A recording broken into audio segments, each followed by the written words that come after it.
Chukwu okike nke kere ndị Igbo, God that created the Biafrans, created the Igbos, I thank you.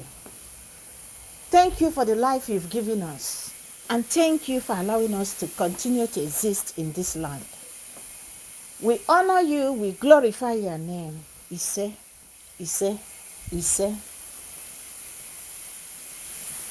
Lekwa aka anyị elu n'ala. Elu n'ala lee n'aka anyị dịkwanụ ọcha. Lee n'aka anyị elu n'ala lee n'aka anyị dịkwanụ ọcha.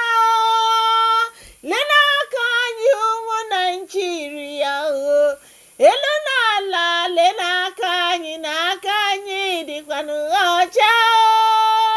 Lee n'aka anyị ụmụ ụwa lee n'aka anyị dịkwanụ ọcha.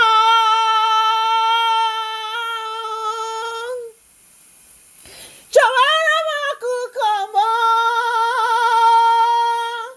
igwe na-egbu ọkụkọ, chọwara anyị ọkụkọ anyị nke ibu fọrọ sofue. Lekwa aka anyị elu n'ala lee n'aka anyị dịkwanụ ọcha. Lee n'aka anyị ụmụ Naịjirịa elu n'ala lee n'aka anyị dịkwanụ ọcha. Lee n'aka anyị Chukwu okike lee n'aka anyị dịkwanụ ọcha. Lee n'aka anyị onye kere ụwa elu n'ala lee n'aka anyị dịkwanụ ọcha. Lee n'aka anyị ụmụ ụwa niile, ụmụ ụwa lee n'aka anyị dịkwanụ ọcha.